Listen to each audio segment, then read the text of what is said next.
Magandang gabi mga tagapakinig at welcome muli dito sa Romansa Diaries. Isang mainit, nakakapasong at mapang-akit na kwento ang tampok natin ngayong gabi.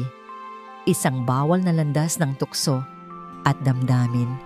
Tungkol sa isang magandang may edad na landlady at sa kanyang batang umuupang binata. Kaya humanda na dahil ito'y kwento ng init at pagnanasa. Bawal na landas, magandang landlady at estudyante. Sa isang tahimik na subdivision, nakatira si Marela, isang babaeng nasa edad 40, ngunit taglay pa rin ang alindog na kay hirap isnabin.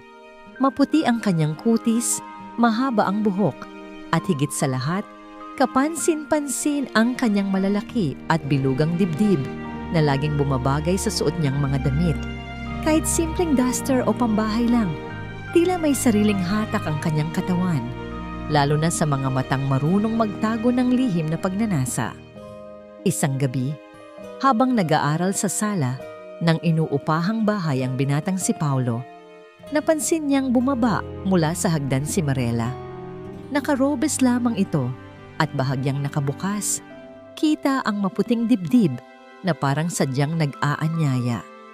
Pinilit ni Paulo na bumalik sa kanyang binabasa, ngunit hindi niya maiwasang lingunin ang bawat galaw ng ginang.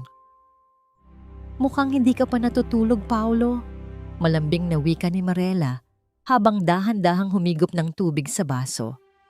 Ang pagkilos nito ay nagdulot ng bahagyang pag-uga ng kanyang dibdib, bagay na agad nakapansin sa binata. Medyo nauutal na sagot ni Paulo. Opo ma'am, medyo mahaba lang po yung assignment." Ngumiti si Marela, ngunit hindi yun pangkaraniwang ngiti. May bahid ng pag-aakit, parang sinasadya. "Huwag mong masyadong pagurin ang sarili mo. May mga bagay na mas masarap gawin sa gabi kaysa puro aral." Bulong niya na tila may kahulugan. Lumapit siya upang ibigay ang isang maliit na platong may prutas, at sa paglapit na yon, ramdam ni Paulo ang lambot ng katawan ni Marela. Amoy na amoy niya ang bango ng ginang at halos dumikit sa kanyang pisngi ang dibdib nito. Hindi na niya alam kung aksidente ba o sinadya. Nagtagpo ang kanilang mga mata. May titig na hindi dapat, ngunit parehong hindi maiwasan. Isang titig na puno ng pagnanasa at pagkasabik. Dahan-dahang inilapit ni Marela ang kanyang labi sa tainga ng binata at bumulong. "Alam kong matagal mo na akong tinitingnan, Paulo. Huwag ka nang mahiya." Parang natigil ang oras. Ramdam ni Paulo ang init ng hininga ni Marela. Nawala ang lahat ng takot at napalitan ng matinding pagnanasa. Hinawakan niya ang kamay ng ginang at nang hindi ito umiwas, mas lalong lumalim ang kanyang loob.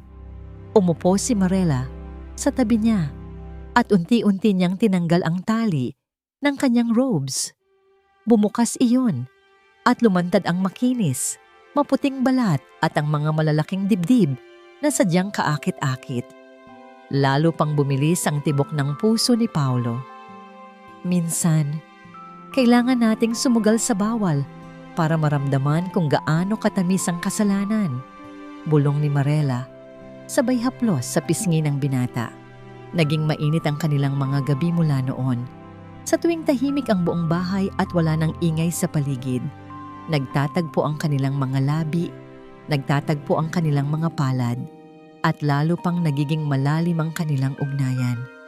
Alam nilang mali, ngunit mas nangingibabaw ang init na hindi nila kayang pigilan. Sa bawat pagkakataon, laging ginagawang sandata ni Marela ang kanyang kaakit-akit na dibdib. Pinapadama niya kay Paulo ang lambot at init nito hanggang tuluyang wala nang natira sa binata, kundi pagkasabik at pagnanasang hindi na kayang itanggi. Ngunit gaya ng lahat ng bawal, may hangganan ang kanilang ugnayan. Dumating ang sandaling kailangan nilang maghiwalay, hindi dahil nawala ang pagnanasa, kundi dahil natatakot silang lumubog sa apoy na baka hindi na sila makaligtas. At sa huling gabi ng kanilang pagtatagpo, magkahawak ang kanilang kamay habang bumubulong si Marela. "Tandaan mo, Paulo, minsan ang pinakamainit na alaala ay yung hindi dapat nangyari, pero nangyari. Mga tagapakinig, dito na nagtatapos ang ating maikling kwento na may halong init at paglalambing. Isang bawal na landas na hindi dapat pinasok, ngunit minsan, dala ng tukso at damdamin. Wala na tayong magawa, kundi sumabay sa apoy ng pagnanasa. At huwag kalimutan, please like, share, and subscribe. Salamat sa inyong pakikinig at sana'y muli kayong samahan ng Romansa Diaries sa ating susunod na kwento.